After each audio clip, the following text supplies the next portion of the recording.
अस्सलाम वालेकुम। I am Sabtan Ali, lecturer in higher education department. Mathematics की वीडियो लेक्चर सीरीज में आज हम क्लास 8 की मैथमेटिक्स का चैप्टर डिस्कस करेंगे, that is about algebra. It is about simultaneous linear equations.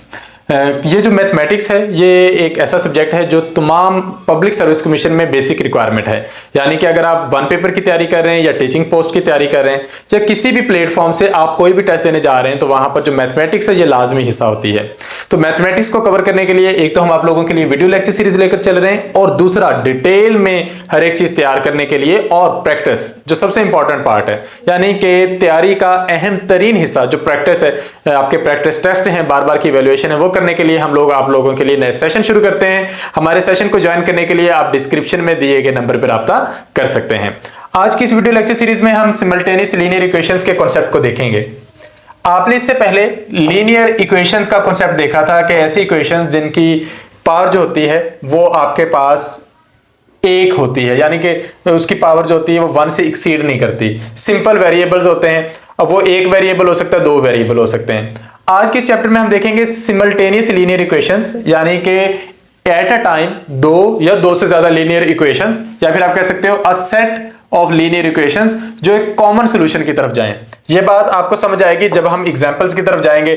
तो आगाज करते हैं। सबसे पहले लीनियर इक्वेशन जो आप लोगों ने सबसे स्टैंडर्ड फॉर्म में पढ़ी हुई है वो है ax plus by is equal to c। a आपके पास x का कोएफिशिएंट है, b y का कोएफिशिएंट है। x और y आपके पास दो वेरिएबल्स हैं, जबकि c जो है वो आपके पास कांस्टेंट है। ये एक स्टैंडर्ड फॉर्म में एक लीनियर इक्वेशन है। फॉर एग्जांपल आपके पास दो लीनियर इक्वेशंस हो, एक है a1x plus b1y is equal to c1 और दूसरी है a2x plus b2y is equal to c2। तो ये हमारे पास दो सिमल्टेनियस लीनियर इक्वेशंस होगी। हमने इनको इकट्ठे सॉल्व करके देखना है किसी एक सॉल्यूशन के लिए। तो ये हमारे पास इसके लिए एक नोट लिखा हुआ है, इसे आप पढ़ लें एग्जैक्ट वर्डिंग के साथ कि अगर आप सिंगल इक्वेशन के लिए कोई सॉल्यूशन देख रहे हैं तो एक ऐसा पॉइंट होगा जो that lies on the line for that equation, जो किसी भी इक्वेशन के लिए एट ए लाइन होगा, आप वो जो कोऑर्डिनेट्स बनाते हैं उसके अंदर। लेकिन अगर आप दो इक्वेशंस को देख रहे हैं या दो से ज्यादा इक्वेशंस को देख रहे हैं तो ये हमारे पास क्या होगा, ये कोई पॉइंट होगा that lies on each line in the system, जो सिस्टम पे एक पूरी स्ट्रेट लाइन के फॉर्म में या किसी लाइन के फॉर्म में मौजूद होगा। अब इसको अंडरस्टैंड करते हैं। हमारे पास पहली एग्जांपल है, Arsalan is 4 times as old as his son. For example Arsalan की हम कह लेते हैं कि उसके बेटे की एज है, सन की एज x ईयर्स। तो अरसलान की एज कितनी होगी? अरसलान की एज होगी y that is equal to 4x। तो आपके पास पहली इक्वेशन आ गई कि y is equal to 4x। After 12 years the sum of their ages will be 69, यानी 12 साल के बाद x और y अगर आप इन दोनों को जमा करेंगे तो ये आपके पास हो जाएगा 69 and it is after 12 years. तो आपने x में भी 12 ईयर्स ऐड करने हैं और y में भी 12 ईयर्स। ये तो उनकी प्रेजेंट एजेस है ना, जब उनमें 12-12 साल ऐड कर देंगे that will be equal to 69। तो हम इसको सॉल्व करके देखते हैं। हमारे पास सबसे पहला है अरसलान की एज। अच्छा, हम दोनों तरह से ले सकते हैं, बेटे की एज x अरसलान की y ले सकते हैं, या अरसलान की एज x बेटे की y ले सकते हैं। तो उस सूरत में हमारे पास क्या होगा कि अरसलान की एज जो बराबर है वो बेटे की एज से 4 गुना ज्यादा। ये पहली इक्वेशन होगी। और दूसरी इक्वेशन ये होगी कि दोनों में 12-12 साल ऐड कर दें तो टोटल एज वो 69 ईयर्स बनती है। इससे हमारे पास ये दूसरी इक्वेशन ड्राइव होगी। अब आपने सिंपली करना क्या है, आपने x plus Y is equal to 45 में x की ये वाली वैल्यू पुट कर देनी है, that is 4y।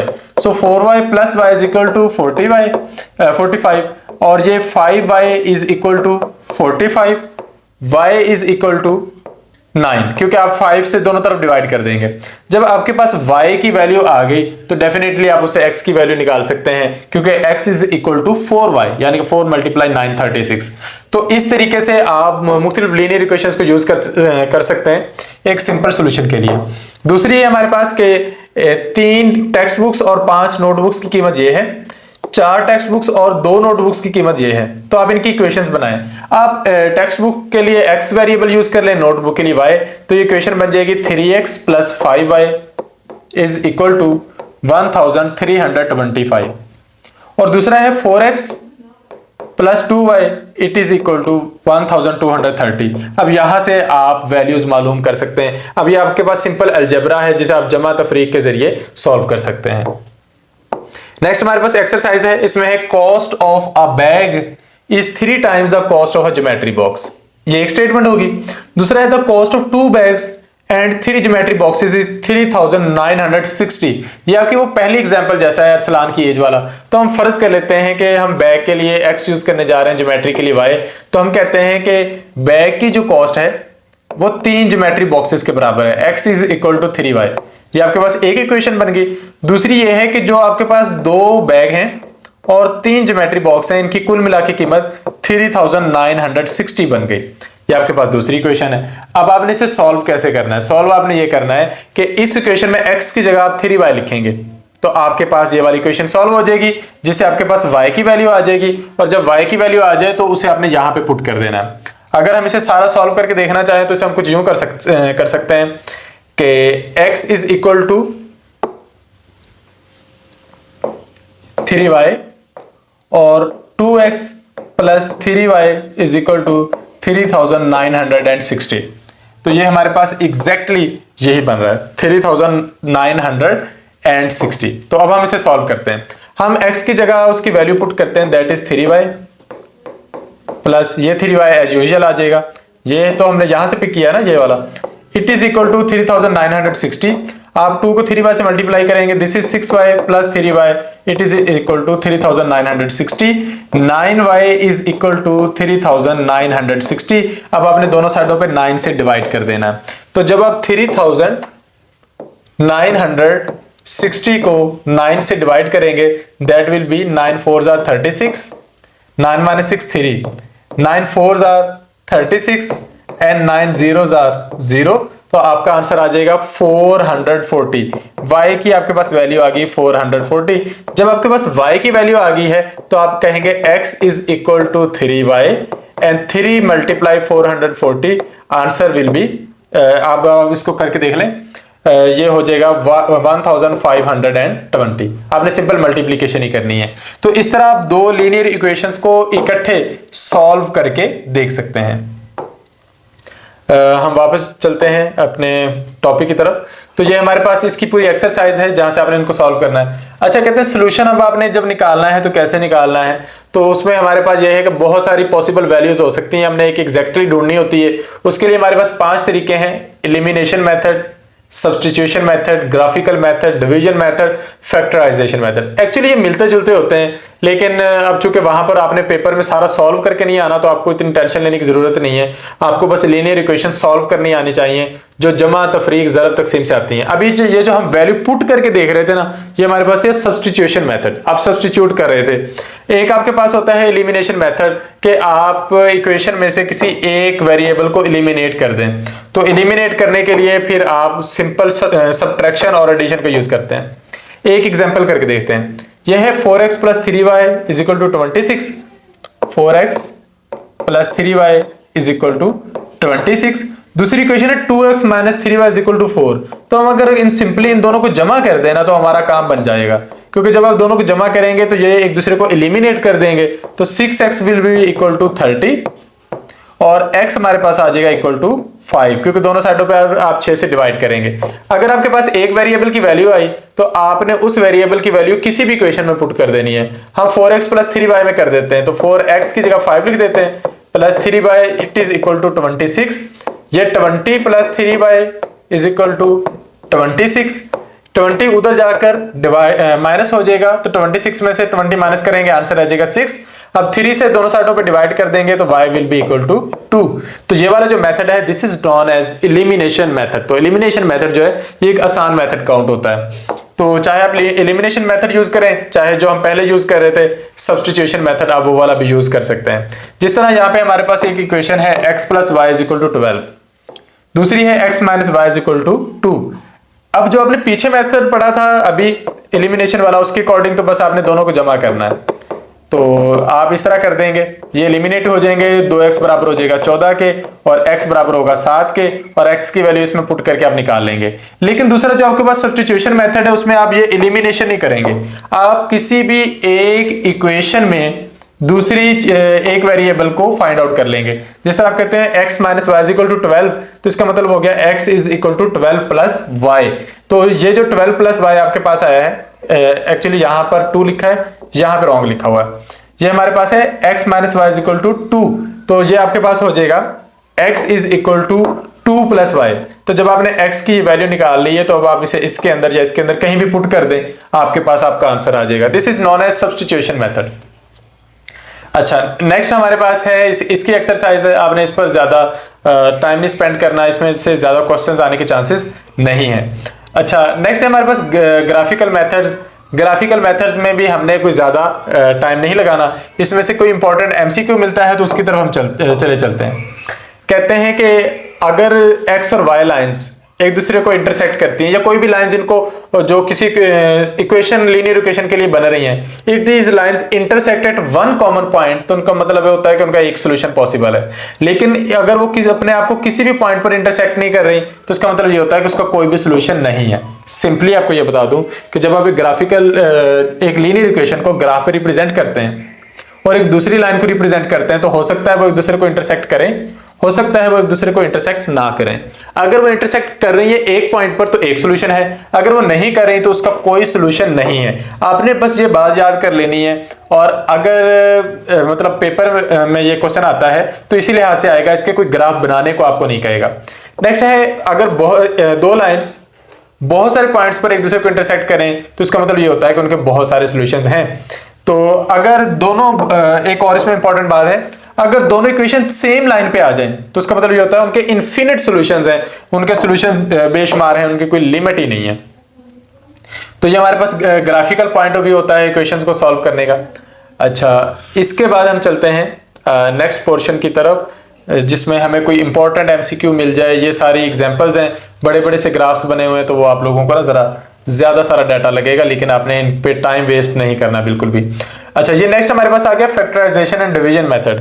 Some time जब आप किसी एक लीनियर इक्वेशन को सॉल्व कर रहे हैं और दूसरी को सॉल्व कर रहे हैं तो उनमें कोई चीजें होती हैं जो कॉमन आ जाती हैं। जिस तरह 2x + 6y = 10 में 2 कॉमन आ जाता है, तो 2 जब आप कॉमन ले लेंगे तो बाकी रह जाएगा x + 3y = 10। तो आपने क्या करना है, 2 से दोनों साइडों पे डिवाइड कर देना है, तो ये हो जाएगा x + 3y, इस साइड पे रह जाएगा 10 / 2, ये 5। अब आपकी बुक में ये मिस्टेक है कि वो यहाँ पे 2 लिखते आ रहे थे, यहाँ पे 3 आना चाहिए था। अच्छा, नेक्स्ट है 3x + 9y = 12। तो अगर इसमें से मुझे कॉमन ढूंढना हो तो मुझे दोनों में 3x + 9y, इसमें हमें 3 कॉमन मिल जाएगा, तो ये रह जाएगा x + 3y = 12। तो 3 से दोनों साइडों पर डिवाइड करेंगे तो x + 3y = 4। तो ये हमारे पास दूसरी इक्वेशन सिंपल होगी। तो जब इक्वेशन सिंपल हो जाती है उसके बाद करना तो आपको वही है जो आप पहले कर चुके हैं, यानी कि सब्स्टिट्यूशन करनी है या फिर आपने एलिमिनेशन करके देखनी है। दोनों सूरतों में उसी वे में ही होना है। अब नेक्स्ट हमें कुछ वर्डिंग वाले उन्होंने क्वेश्चन दिए हैं कि, और ये पेपर में आते हैं, the sum of 2 numbers is 30। For example वो 2 नंबर है x और y, तो x + y = 30। ये पहली स्टेटमेंट होगी। दूसरी स्टेटमेंट है there difference is 16, x - y = 16। अगर आपको लीनियर इक्वेशन बनानी आ गई तो उससे आगे आप गलती करने के चांसेस हैं वो बहुत कम रह जाएंगे। तो अब ये आपके पास आ गया, आप यहां से x भी मालूम कर सकते हैं और y भी मालूम कर सकते हैं। अच्छा, नेक्स्ट हम चलते हैं, एग्जाम्पल 2 है, Suhail bought 4 chairs and a table for 1800। ये एक स्टेटमेंट होगी। Ehtesham bought 6 chairs and 2 tables of same kind for ₹3000। अब हमने इनकी कीमत मालूम करनी है। हम चेयर के लिए x ले लेते हैं, टेबल के लिए y ले लेते हैं, तो हम कहते हैं 4x + y = 1800। और एहतशाम ने बॉट किए हैं 6 चेयर्स, यानी कि 6x और 2 टेबल्स हैं + 2y = 3000। तो ये हमारे पास इसका 2 इक्वेशंस बन गई। तो नेक्स्ट आप लोगों ने सिंपली इनको सॉल्व ही करना है। अच्छा, नेक्स्ट हमारे पास क्वेश्चन है 3280 जो है इसको डिवाइड करना है 2 लोगों में। इस तरह करना है कि 1/4 of 1 person is equal to 1/6 of the other person.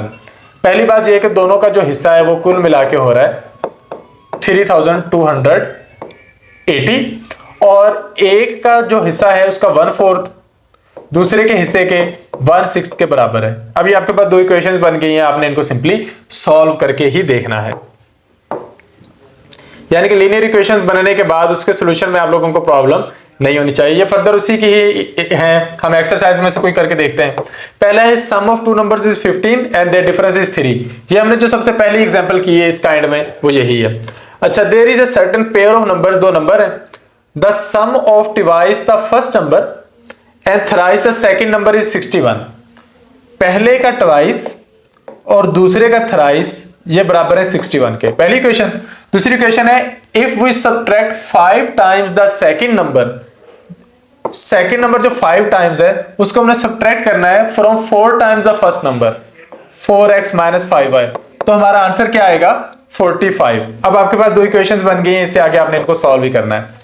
Next is Zara bought 5 pencil 2 sharpeners for 62, Madiha bought 8 pencil 2 sharpeners for 92।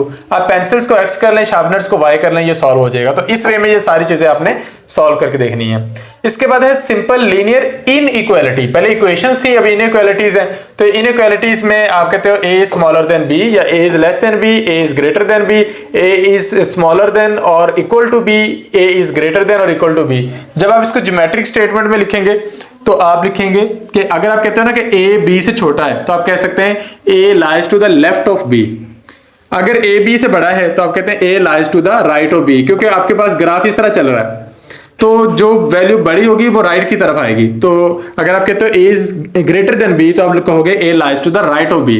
अगर a जो है वो इक्वल टू या लेस देन हो तो आप कह सकते हैं a को इनसाइड्स विद b, अगर ये इक्वल है या फिर ये उसके लेफ्ट की साइड पे है। अगर ग्रेटर होगा या बराबर होगा तो a को इनसाइड्स विद b और लाइज टू द राइट। आप कहना चाह रहे हो कि a जो है ये b के बराबर भी हो सकता है और उससे बड़ा भी हो सकता है। तो बराबर के लिए आप को इनसाइड की टर्म यूज कर रहे हैं, जबकि बड़े के लिए आप कह रहे हैं कि it lies to the right. ये ज्योमेट्रिक स्टेटमेंट है। तो लीनियर इक्वेशंस को हम अलजेब्रिक स्टेटमेंट में, इक्विवेलेंट स्टेटमेंट में या ज्योमेट्रिक स्टेटमेंट की फॉर्म में लिख सकते हैं। आगे इसकी इनइक्वालिटीज है, इनको सॉल्व करने का तरीका है कि आपने कहना है x + 1 इज लेस देन 4। तो आप इधर ये जो +1 है इसको खत्म कर लें, क्योंकि आपने वेरिएबल को अकेला छोड़ना है। तो ये खत्म हो गए, x इज स्मॉलर देन 3, ये आपका राइट आंसर आ गया। आगे है x - 2 इज ग्रेटर देन 4। आप -2 को खत्म करने के लिए दोनों तरफ +2 कर लें, तो ये आपके पास हो जाएगा x इज ग्रेटर देन 6। तो ये आपका सॉल्व हो गया। नेक्स्ट है 2x इज ग्रेटर देन 6। ये हमारे पास एक एग्जांपल है, 2x इज ग्रेटर देन 6। अब आपने इस साइड पे 2 को खत्म करना है, दोनों साइडों पर 2 से डिवाइड कर दें, x इज ग्रेटर देन 3। तो ये सॉल्व करने का तरीका वही है इक्वेशन वाला, बस दरमियान में जो साइन है वो इनइक्वालिटी का साइन आ रहा है। तो ये हमारे पास कॉन्सेप्ट हो गया, ये इसकी एक्सरसाइज है। नेक्स्ट है gradient of a straight line. एक स्ट्रेट लाइन का ग्रेडियंट क्या होता है? कहते हैं gradient is simply the measure of steepness. Gradient जो होता है ये स्टीपनेस की मेजरमेंट होती है, किसी भी चीज की ढलवान, चाहे वो नीचे आने की हो चाहे वो ऊपर जाने की हो, this is known as gradient. तो ग्रेडियंट की वैल्यू आपने पॉजिटिव लेनी है अगर लाइन ऊपर जा रही है फ्रॉम लेफ्ट टू राइट, और इसकी वैल्यू आपने नेगेटिव लेनी है अगर ये नीचे आ रही है फ्रॉम लेफ्ट टू राइट, और इसकी वैल्यू आपने 0 लेनी है अगर ये स्ट्रेट लाइन में जा रही है इस तरह हॉरिजॉन्टली, और इसकी वैल्यू आपने अनडिफाइन कह देनी है अगर ये लाइन वर्टिकल हो। तो ये इस तरीके से है। तो ग्रेडियंट का मालूम करने का फार्मूला क्या होता है? Gradient is equal to vertical change divided by horizontal change. ये फार्मूला आप लोगों ने याद कर लेना है। तो द ग्रेडियंट मालूम करने के लिए हम क्या कर सकते हैं? It can be calculated by drawing a right angle triangle between any 2 points lying on the line. किसी भी 2 पॉइंट जो सेम लाइन पर हो उनके दरमियान हमने ट्राइंगल जो होती है वो ड्रा करनी होती है। तो ये हमारे पास इसकी एक आध एग्जांपल जो है वो हम आगे देख लेते हैं। अच्छा, फिर कहते हैं ग्राफ पर इक्वेशन में 2 लाइंस होती हैं, एक आपके पास x एक्सिस होता है, एक y एक्सिस होता है। तो वो पॉइंट जहां पर एक ग्राफ में एक इक्वेशन इंटरसेक्ट करती है एक्सिस पे, उन्हें इंटरसेप्ट कहते हैं। जो x एक्सिस पर करेगी उसे x इंटरसेप्ट कहेंगे, जो y एक्सिस पर करेगी उसे y इंटरसेप्ट कहेंगे। तो फॉर एग्जांपल हमारे पास कोऑर्डिनेट है a 0, तो इसका मतलब ये होता है कि x कोऑर्डिनेट जो है वो इसका हमारे पास a है, और जो y कोऑर्डिनेट है यहाँ पर वो हमारे पास b है। तो इस तरीके से हमने इसको सिंपली कर लेना होता है, इसमें ज्यादा बहस में नहीं पड़ना, डिटेल में नहीं जाना, ये सारे ग्राफ्स आप लोगों ने छोड़ते आना है। अच्छा, नेक्स्ट है हमारे पास ये कुछ इंपॉर्टेंट पॉइंट्स जो आप लोगों ने नोट कर लेने। x is equal to a, it represents the equation of vertical line, जबकि y is equal to b, it represents equation of horizontal line. तो ये आपने इस वे में कर लेना है, ये इंपॉर्टेंट एमसीक्यूज के तौर पर याद कर लीजिएगा। अच्छा, स्ट्रेट लाइन की इक्वेशन जो होती है इसकी जनरल फॉर्म है ax plus B Y equal to ax plus B Y plus C is equal to 0। तो अगर इसमें a 0 हो तो लाइन हॉरिजॉन्टल होगी, और अगर b 0 हो तो लाइन वर्टिकल होगी। इसमें से भी एमसीक्यू आता है, यानी कि ax plus B Y plus C is equal to 0। अगर आप a को 0 कर देंगे तो x भी 0 हो जाएगा उसी के साथ ही, तो आपकी जो लाइन है वो हॉरिजॉन्टल रह जाएगी। और अगर आप जो है y को 0 करेंगे तो आपकी लाइन वर्टिकल रह जाएगी। तो ये इंपॉर्टेंट एमसीक्यूज आप लोगों ने कर लेना है। अच्छा, y जिस तरह ऊपर आपने कहा था ना कि x is equal to a, ये रिप्रेजेंट करता है इक्वेशन ऑफ वर्टिकल लाइन, तो y is equal to b, it represents equation of horizontal line where b is constant. तो ये इंपॉर्टेंट एमसीक्यूज हैं, आप लोग करते जाइएगा। y is equal to mx, ये क्या है? ये इक्वेशन ऑफ स्ट्रेट लाइन है विद ग्रेडियंट, जहां पे ग्रेडियंट m जो होता है वो पास कर रहा होता है किसी भी ओरिजिन से। अच्छा, ये वाला पॉइंट भी हो गया। आगे ये हमारे पास equation y is equal to mx plus C, इसको हम slope intercept form of straight line कहते हैं। y is equal to mx plus C, यहां पर आपके पास इक्वेशन थी y is equal to mx, ये इक्वेशन थी स्ट्रेट लाइन की विद ग्रेडियंट m। यहां पे mx प्लस सी है जो आपके पास स्लोप इंटरसेप्ट फॉर्म है स्ट्रेट लाइन की, जहां पे m जो है ये आपके पास स्लोप है और जो c है वो कोऑर्डिनेट है। m represents the slope of line and c represents the y coordinate of y intercept, ये हमारे पास y कोऑर्डिनेट को रिप्रेजेंट करता है। ये आपने एमसीक्यू के लिए कर लेनी है ये वाली बात भी। तो यहाँ पे ये हमारा चैप्टर हो जाता है कंप्लीट। हम कुछ इंपॉर्टेंट, अब ये वाला जो चैप्टर था ये थोड़ा सा ड्राई चैप्टर है उन लोगों के लिए जिनकी मैथ में दिलचस्पी कम है। तो आप लोगों ने ये इसको अच्छे वे में करना है, इसकी एक एक लाइन को, ये एमसीक्यू के पॉइंट ऑफ व्यू से इंपॉर्टेंट हो सकती है। तो स्टीपनेस की मेजरमेंट को ग्रेडियंट कहते हैं। ग्रेडियंट कब पॉजिटिव होता है? जब आप ऊपर जा रहे हो लेफ्ट टू राइट, तो इस तरह ये होता है। हॉरिजॉन्टल लाइन अगर 3 हो, ग्रेडियंट 2 हो, तो वर्टिकल लाइन क्या होगी? ग्रेडियंट बराबर था vertical line divided by horizontal line. अब आपने वर्टिकल लाइन मालूम करनी है तो ग्रेडियंट को हॉरिजॉन्टल से मल्टीप्लाई कर देंगे, ये इधर जाके मल्टीप्लाई हो जाएगा, तो 3 × 2 आंसर विल बी 6। अगर एक स्ट्रेट लाइन क्रॉस कर रही है y एक्सिस को 0 - 2 पर, तो y इंटरसेप्ट क्या होगा? 0 होगा x और y इंटरसेप्ट होगा -2।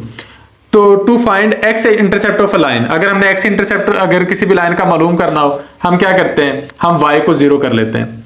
इन ax plus B Y plus C is equal to 0 the line will be horizontal, line उस सूरत में हॉरिजॉन्टल होगी अगर आप a को 0 लेंगे, और लाइन वर्टिकल होगी अगर आप b को 0 लेंगे। Which of these lines pass through region, ये y is equal to mx आपने फार्मूला किया था वो यहाँ पे स्टैंड करता है। हॉरिजॉन्टल लाइन की इक्वेशन क्या है? हॉरिजॉन्टल लाइन की इक्वेशन है आपके पास y is equal to C, आपने पीछे y is equal to B पढ़ा है, यहाँ पे y is equal to C आ जाता है। अच्छा, the equation of straight line is, straight line की जो आपके पास इक्वेशन है वो है y is equal to mx plus C. Gradient of line y is equal to x is, अब y और x बराबर है तो इनका जो ग्रेडियंट है वो आपके पास 1 आएगा। अच्छा, नेक्स्ट है a number y is 5 divided by 4 of another number x, तो हमने लिखना है y is equal to 5 divided by 4 of x, of x लिखना हो तो आपने मल्टीप्लाई करना होता, तो आपका ये वाला आंसर ठीक है। अच्छा, ये हो गए। अच्छा, यहाँ पे ये हमारा चैप्टर हो गया कंप्लीट। उम्मीद है आपको सारी चीजें समझ में आई होंगी। मैं अगेन आपको बता दूं, आप लंबे चौड़े सॉल्यूशंस पे टाइम ना लगाइएगा, आप इसमें जितनी भी मरूजी है जो बॉक्सेस में दी हुई है वो आप अच्छे से कर लें, उनकी प्रैक्टिस कर लें, उनको बार बार लिख कर देखें। ये चीजें अगर आप लोगों को याद हो जाती हैं तो इस चैप्टर को तैयार करने का जो मकसद है वो आप लोगों का पूरा हो जाता है। अगर आप मैथमेटिक्स के टीचर बनने जा रहे हैं तो डेफिनेटली फिर ये आप डिटेल में करेंगे और आपको प्रॉब्लम भी नहीं होगी, क्योंकि फिर आप मैथ सारी पढ़ के आए हैं। लेकिन जो स्पेशली मैथमेटिक्स जिनकी स्पेशलाइजेशन नहीं है उनको सारे चैप्टर पे टाइम लगाने की जरूरत नहीं है, उन्हें इसमें से जो इंपॉर्टेंट पॉइंट मैंने बताए हैं वही करने की जरूरत है और आप लोगों की तैयारी हो जाएगी। तो उम्मीद है आप लोगों को सारी चीजें समझ में आई होंगी। फिर भी कोई क्वेश्चन हो तो आप कमेंट सेक्शन में हमसे पूछ सकते हैं, और हमारा सेशन ज्वाइन करने के लिए डिस्क्रिप्शन में दिए गए नंबर पर रब्ता कर सकते हैं। Thank you, Allah Hafiz.